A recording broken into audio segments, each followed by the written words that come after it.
Have you ever heard this claim by critics?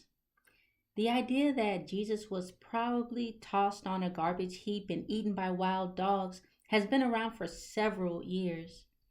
Other claims have also emerged that he was probably left on the cross to decompose and be eaten by birds, or that he was buried in some kind of mass grave instead of a tomb. The objective of these theories is to attempt to dismantle the biblical accounts of the empty tomb, thus getting rid of the resurrection itself. They want to assert that the Bible is unreliable, that the resurrection was a hoax, and that Christianity is false. But every attempt to disprove the resurrection of Jesus Christ has utterly failed, including this one. John Dominic Crossan is a New Testament scholar, a former priest, and was a prominent member of the Jesus Seminar. He was the first to assert this claim. Crossan believed that Jesus' body was probably laid in a shallow grave, barely covered with dirt, subsequently eaten by wild dogs. Though this claim has already been debunked by others, I will also do it here in this video. Throughout the years, others have done an awesome job at refuting this claim, yet we still hear it today by skeptics and deconstructionists. There's also those on the opposing side that make claims such as that Jesus was convicted of high treason and attempted to overthrow the Roman government. But this claim is false. I believe that there are many that are misinformed. Bart Ehrman has written on the topic as well. At first, he described his skepticism towards Crossan's claim, but now he is leaning more towards agreeing with him. Now, I am not the only one who thinks that this claim is outlandish. I read an article by who seems to be another skeptic that also thinks that Crossan and Ehrman are taking things too far.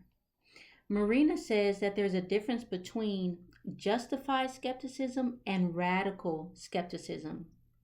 He thinks that they are being too skeptical with this claim. Another article wonders why a naturalist is concerned with the burial of Jesus anyway. The burial is not a supernatural event. But like I stated before, if they can get rid of the tomb, they can get rid of the empty tomb. So the empty tomb is still the target of attack, with it being the core foundation of Christianity, the resurrection of Jesus Christ. In his blog post, Bart Ehrman explains why he believes Crossan's statement is possibly accurate. Ehrman continues to provide evidence from various sources. But have you looked into these sources and have you actually read them? They should not even be considered as evidence at all, and I'll explain why. The only sources that Ehrman provides that we should take seriously is any archaeological discoveries and historical data provided by Philo and Josephus or any other credible historian. So let's go into each of these sources, and I think you'll be shocked how I was. Now, I respect Bart Ehrman's work. I respect him as a person. I am not attacking him as a person. I'm not attacking his credentials. I'm simply refuting the sources he used for this particular claim and for this claim only. Now, from what I can gather, Ehrman wrote a blog on the subject, and then when asked about it again, it seems like he just explained that he already addressed it and then copied what he originally wrote. And this is understandable and reasonable, like why redo the work that you've already done? But it also tells me that he doesn't have much more to say about the matter, that is, any new evidence. I also think he was debating someone on the topic as well, so this is still a subject worth exploring. Let's look into these sources. First, Ehrman mentions an archaeological discovery in which a tombstone reads, "Hung alive for the wild beasts and birds of prey." This was discovered in present-day Turkey. I could not find much about this discovery given that a lot of academic papers require access. But I personally do not have a problem with this find. But considering the context, can this inscription be applied to Jews in Judea? Yes, it is referring to crucifixion, but there are various ways people were crucified and various customs of dealing with the body afterwards. So, can this situation be applied to Jesus? Well, we definitely need more information. Then he presents a Roman author by the name of Horace. A slave was saying he had done nothing wrong, in which his master replied, "You shall not therefore feed the carrion crows on the cross." I do find issues with this source, and so should you. Horace is a poet, not a historian. This letter is written to a friend in which he is providing short sayings of advice. We don't know if this is an actual occurrence in history. This source doesn't seem reliable. Now, I want to give you a little more of the quote just for some context. If a slave says to me, "I've never stolen or run," I reply, "Then you've your reward. You've never been flogged. I've never killed anyone. You'll not hang on a cross and feed crows. I'm good and honest." A Sabine would shake. His head in descent. A wary wolf fears the trap.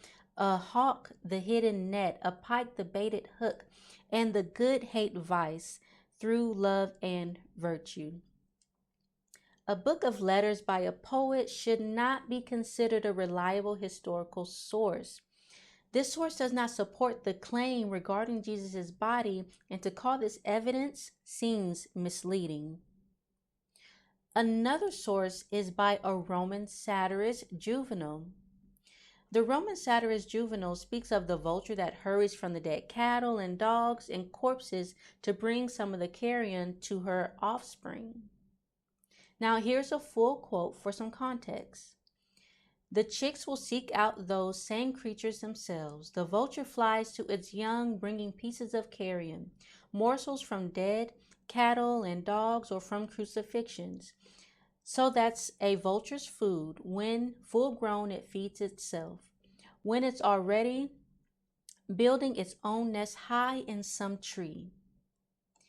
This is satirical poetry. This is also not a historical account and therefore unreliable. He further provides another source that he says is the most famous dream interpreter of the ancient world. Artemidorus says a crucified man is raised high and his substance is sufficient to keep many birds. When you do a little research, Artemidorus is known as an Ephesian soothsayer, diviner, and dream interpreter. The above quote is from a dream interpretation book. This is another non-historical source. The writer dabbles in superstition and is said to have written about interpreting bird signs and palm readings, which have now been lost. It seems odd that a naturalist would even consider such a source. Lastly, he cites the Satyricon of Petronius. The Satyricon talks about a crucified victim being left on the cross for days. This source is unreliable simply because it's a fictional narrative.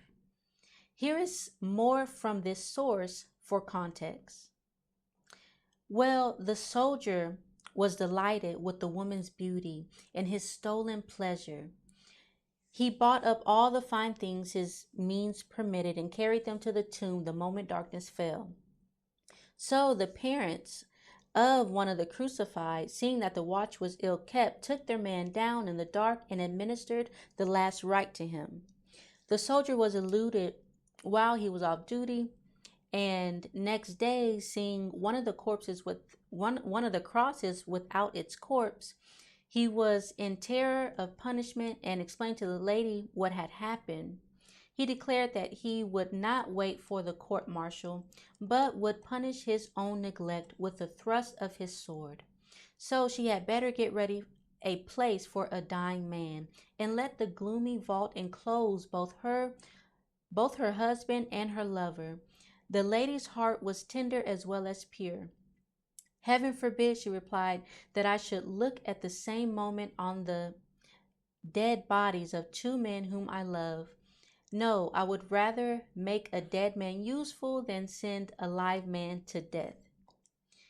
Okay, so this is section 112 of the book, and it seems to be a mere romance novel.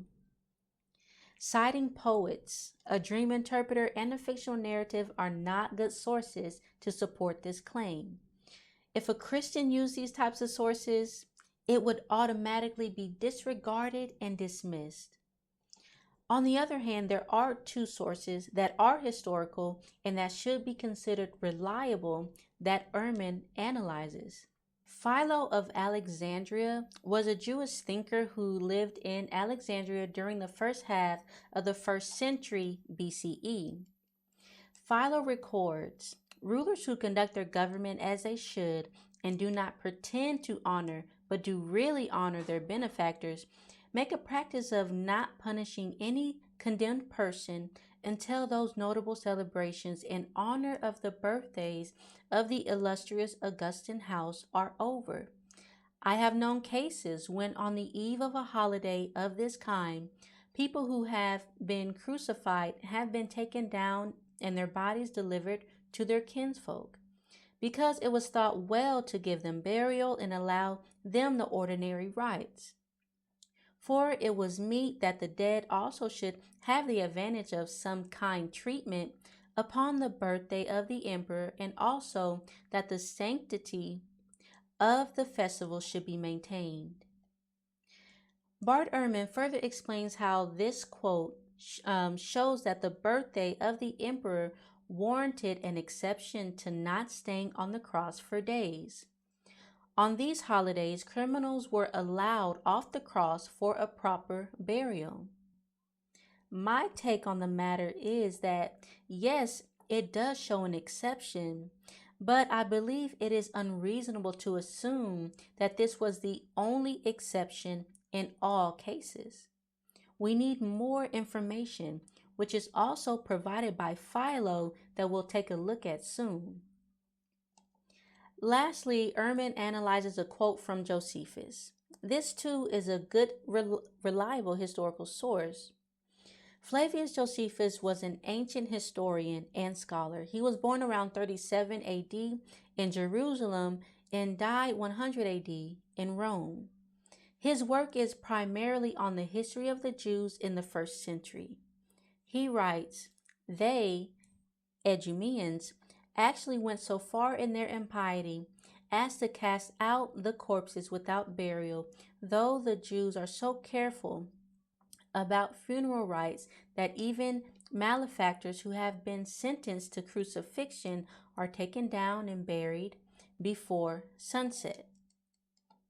With this quote, Ehrman wanted to stress how important it is to be careful and critical with the sources being used from ancient history. As you can see, Josephus' statement is clear regarding the common Jewish practice of burying those who were crucified before sunset, and we'll go further into this statement soon. Yet, Ehrman had 5 objections to this quote. Number 1, that this is about when the Jews battled the Idumeans, not the Romans.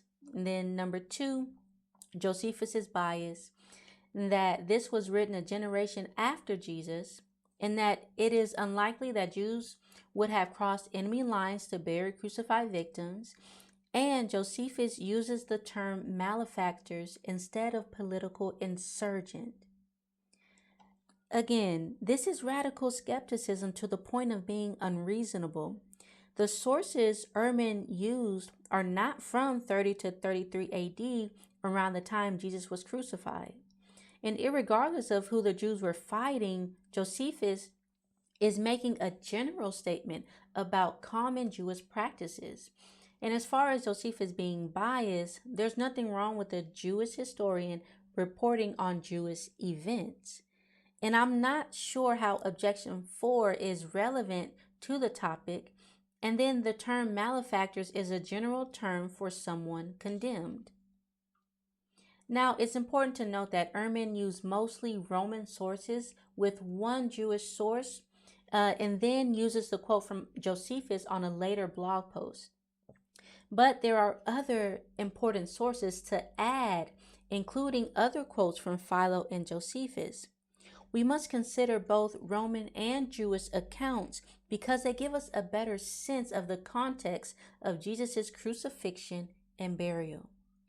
So let's take Ehrman's evidence, excluding the unreliable sources, and join them with other evidence that seem to support the gospel accounts of Jesus receiving a proper burial.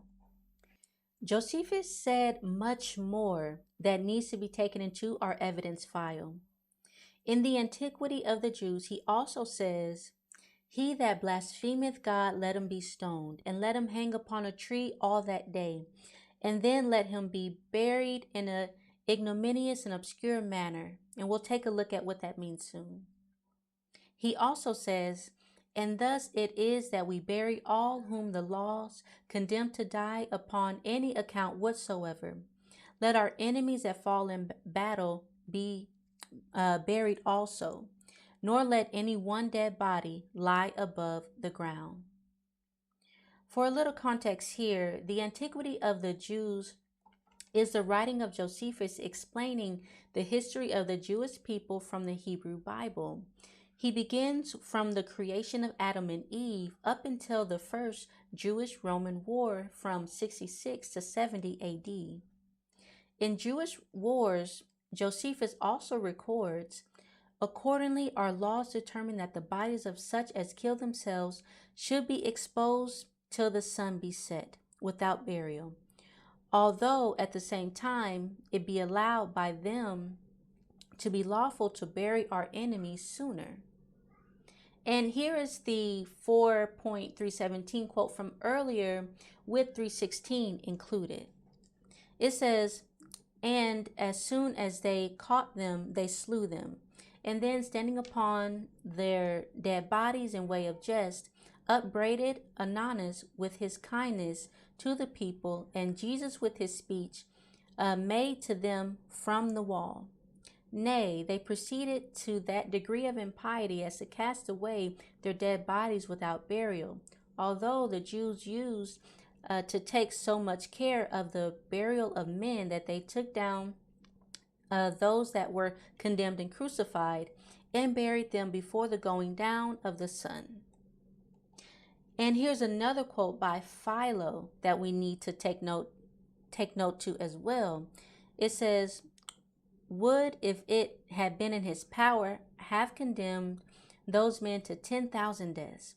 But since this was not possible, he prescribed another punishment for them, commanding those who had slain a man to be hanged upon a tree. And he pronounced, let not the sun set upon persons hanging on a tree, but let them be buried under the earth and be concealed from sight before sunset. For it was necessary to raise up on high all those who were enemies to every part of the world. And after that it was proper to remove them into the region of the dead and to bury them, in order to prevent their polluting the things upon the earth." So Philo records in special laws that those hung upon a tree, synonymous for being crucified, are to be buried before the setting of the sun. Now, the Talmud is a comprehensive writing on Jewish oral laws and the commentary associated with it. This compilation began around 70 AD and it ended around 200 AD. Sanhedrin 46b within the Talmud states, "Our rabbis taught, then thou shalt hang him on a tree." This I might understand as meaning either a cut or a growing tree. Therefore scripture states, "Thou shalt surely bury him." Thus it must be one that needs only burial. R. Johanan said on the authority of R. Simeon, "Whence is it inferred that whoever keeps his dead unburied overnight transgresses thereby a negative command? From the verse, thou shalt surely bury him. Whence we learn that he who keeps his dead unburied overnight transgresses a prohibitory command." Others state, R. Johanan said on the authority of R. Simeon, "Where is burial as a means of disposing of the dead alluded to in the Torah? in the verse, thou shalt surely bury him. Here we find an allusion to burial in the Torah. Also in the Talmud, we find all those who are stoned or hanged on a tree afterwards. The words of R. Eliezer, and sages say only the blasphemer and the one who worships an idol are hanged. As to a man, they hang him facing the people, and as to a woman, her face is toward the tree. The words of R. Eliezer. How do they hang him? They drive a post into the ground, and a beam juts out from it, and they tie together his two hands, and thus do they hang him. And if he is left overnight, one transgresses a negative command on his account. As it is said, his body shall not remain all night on the tree, but you shall surely bury him on the same day, for he who is hanged is a curse against God. And again it says, and not this only, but whoever allows his deceased to stay unburied overnight transgresses a negative command. But if one kept a corpse overnight for its own honor, for example, to bring a buyer for it in shrouds, he does not transgress on its account. And they did not bury the felon in the burial grounds of his ancestors.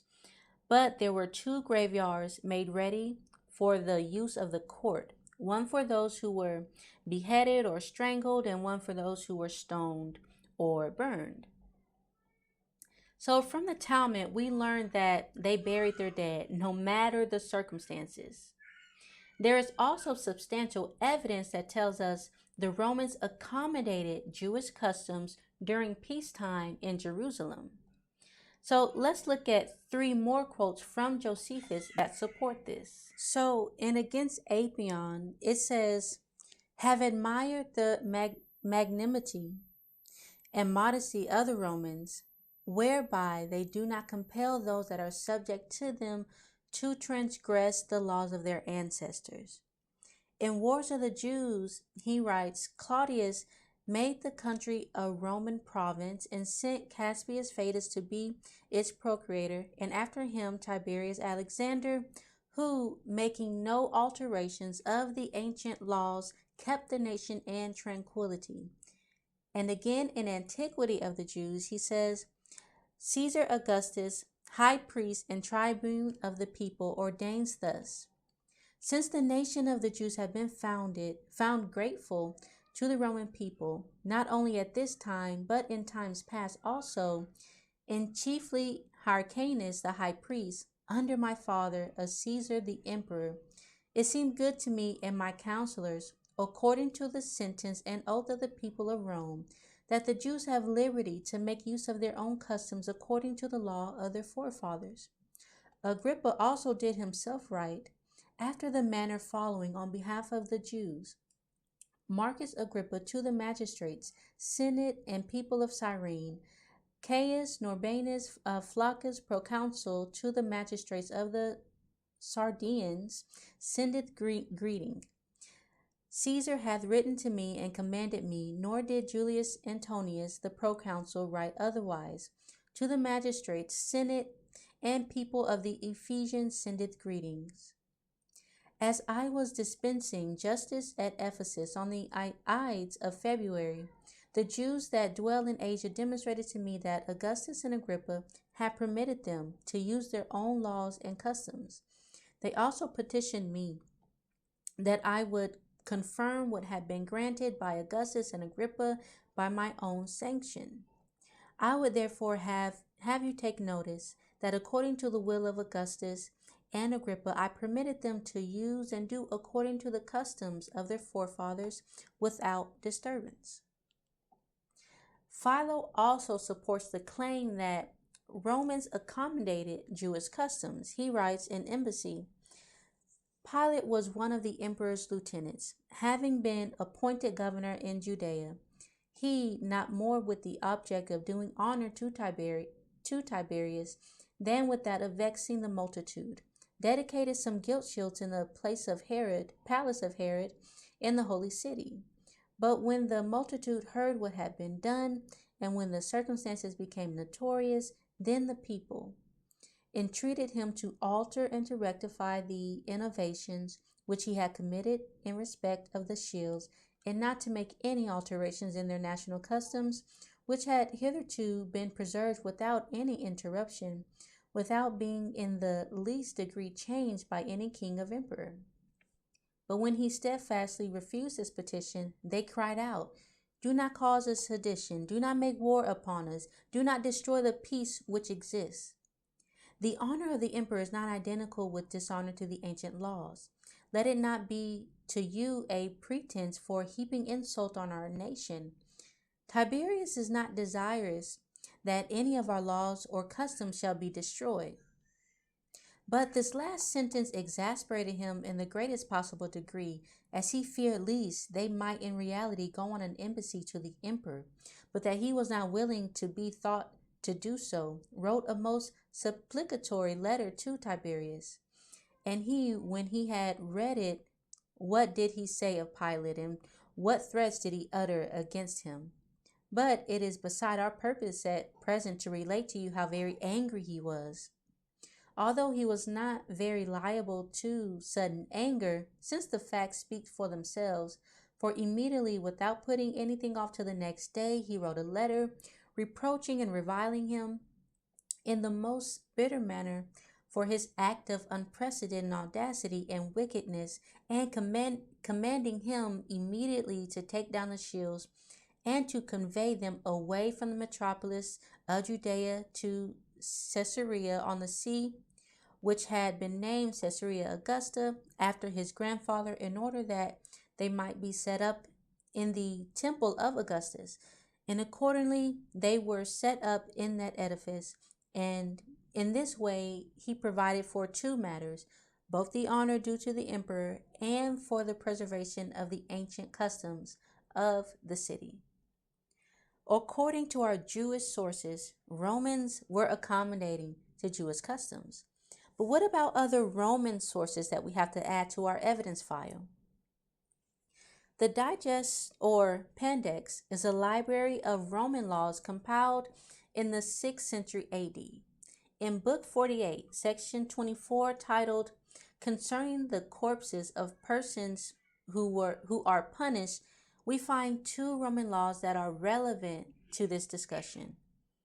The first says, "The bodies of those who are condemned to death should not be refused their relatives," and the divine Augustus in the 10th book on his life said that this rule had been observed. At present, the bodies of those who have been punished are only buried when this has been requested and permission granted, and sometimes it is not permitted, especially when persons have been convicted of high treason. Even the bodies of those who have been sentenced to be burned can be claimed in order that their bones and ashes, after having been collected, may be buried. And I left 2 out because it was not relevant. So 3 says, "The bodies of persons who have been punished should be given to whoever requests them for the purpose of burial." These Roman laws provides us with insight that requests could be made for the body of someone who had been punished and permission granted, except for those convicted of high treason. Now, our last piece of evidence comes from the archaeological discovery of a crucified man by the name of Yehohanan. His remains were discovered in 1968 in Gavat HaMiftar, a neighborhood in Jerusalem. His remains are dated to the 1st century. The 11.5 centimeters iron spike was still pierced into his heel bone. Does this show how rare exceptions were, or does it support the common practice for 1st century Jews? Before we summarize the evidence as a whole, I want to clarify the quote from earlier. Some believe that Jesus was probably buried in a trench or some sort of mass grave. But we have to understand the 1st century context in Judea. A trench burial is still a proper burial, but for the lower class. The trench grave is one that does not leave an archaeological mark on the landscape as the rock-cut tombs do. And as Josephus mentions, being buried in an ignominious and obscure manner does not mean being buried in a shallow grave. No, it's still a proper burial. The difference is, from what I can understand, that it's not a public funeral and procession like we see in the Bible with Lazarus, and for the funeral procession of the widow's only son, like we see in Luke chapter 7. So none of these things mean a shallow grave or tossed somewhere for animals to consume. I want to stress another point that Jewish sources provide. Burying the dead was the absolute top priority. When we look at Deuteronomy 21:22 through 23, it states, if someone has committed a crime worthy of death and is executed and hung on a tree, the body must not remain hanging from the tree overnight. You must bury the body that same day, for anyone who is hung is cursed in the sight of God. In this way, you will prevent the defilement of the land the Lord your God is giving you as your special possession. They found this law to be morally obligatory. They would not want their land defiled, especially in Jesus' case on the eve of Passover. Burying the dead was so important that a Jewish person had to sleep on the floor if the job wasn't done, as we read in this classic rabbinic text. So long as his dead lies unburied, a mourner may sleep neither on an upright bed nor on an inverted bed. Burying the dead even outweighed reciting the Shema, their central confession of faith. So long as his dead lies unburied, a mourner is exempt from reciting the Shema, from the Tefillah, from Tefillin, and from all the commandments written in the Torah. So from what we can gather from our ancient Jewish sources, burying the dead, even someone who was condemned and crucified, was top priority. The only exception from what we know from our Jewish historian Josephus was during times of war and revolt. From 66 to 70 AD, the Jews were at war with Rome, and thousands of Jews were crucified. These crucifixion victims were not buried in order that the rebellion would cease. Permission was not granted during wartime, but even during war, Josephus recounts his own request to Titus to take down his friends from the cross. He says, in the life of Flavius Josephus, I saw many captives crucified and remembered 3 of them as my former acquaintances.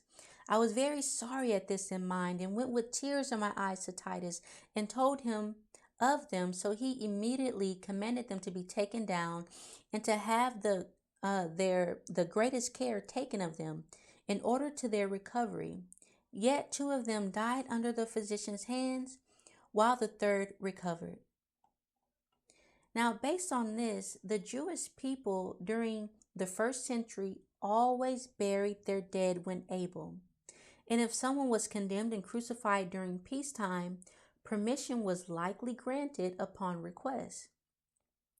So I don't want to imply that this is all of the evidence there is out there. You may know of more that I have not come across yet. But from what we have here, let's take a look at all of the evidence as a whole. And before we do, let's just be honest. Everyone is biased, right? We all have a worldview, but we shouldn't allow our worldview to make us unreasonable or to ignore certain data. So let's try to break this down in an organized fashion. So was it common for crucified individuals to be left on the cross to decompose or left to be eaten by animals? Yes.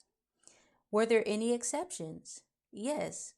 If it was a special holiday like the emperor's birthday. Was this the only exception in all cases? No. It also depended on the religious customs of the Jewish people. Since Jesus was Jewish, did the Romans allow them to follow their religious traditions and customs? Yes. Even if someone was condemned and crucified? Yes. Romans allowed individuals to ask permission for the corpses of those crucified, and permission was granted. Were there any exceptions to acquiescing their requests? Yes, if an individual was convicted of high treason. Was Jesus convicted of high treason against the Roman government? No. So before proceeding, let me reiterate that point. Jesus was not convicted of high treason. Many skeptics are saying this, but this is false information. Read the Gospels for yourself. Read the trials that Jesus went through. As a matter of fact, the Roman government didn't know what to do with him. Jesus was barely answering their questions. In Luke chapter 23, Pilate sent Jesus to Herod, and then Herod sent him back to Pilate. In verse 15, Pilate says, "Nothing this man has done calls for the death penalty." The Romans did not condemn him, the Jews did. The crucifixion was initiated by the Jewish council. Therefore, the responsibility fell on them to take care of the burial, and the charges were not against the Roman government. So, moving on. If someone was crucified, was permission always granted to the Jewish people? No. During times of war, permission was not granted. Were there any exceptions during times of war? Yes. If a request was made by certain individuals, like we see from the request Josephus made to Titus. And lastly, was Jesus crucified during a time of war? No. From going through our list of statements and exceptions, we can say that since Jesus was not convicted of high treason or during times of unrest, the burial of his body was very likely according to our extra biblical sources. Jewish burial was the rule during times of peace. The gospel accounts are in line with history and the common practices of the day. Joseph of Arimathea requested Jesus' body from Pilate, and permission was granted. Our extra biblical sources corroborate this historical narrative. Joseph of Arimathea is an unlikely invention by the gospel writers, since he was a member of the very council that initiated the crucifixion. Therefore, the burial of Jesus in the tomb continues to hold truth against scrutiny. And since the tomb aligns with historical accounts, so does the empty tomb. The empty tomb is still considered historical, therefore the resurrection has not been done away with. They have not gotten rid of the empty tomb, nor have they gotten rid of the resurrection. The case for the resurrection is strong simply because it is true. The gospel accounts do not contradict the historical data that we have examined here today. Think about this. If the gospel accounts are truthful about historical dating, historical figures, historical practices, historical places, and historical events, it will follow that they are also truthful about miraculous happenings such as the resurrection of Jesus Christ. This claim has been around for several years, and hopefully videos like these and articles like these can finally lay this claim to rest. Because the truth of the matter is that the tomb was empty because Jesus of Nazareth rose from the dead just as he predicted. And only in this name are we saved. Guys, if it's okay with you, I'd like to pray for you. Lord Jesus, bless this viewer. Help them to see. Reveal your truth to them. Reveal yourself to them. Encourage every believer and strengthen those who are in need. And Lord, I ask that you will touch every heart, that they will come to a personal saving faith in you. In Jesus' name, amen. Hey guys, thank you so much for watching to the end, and I'll see you on the next one.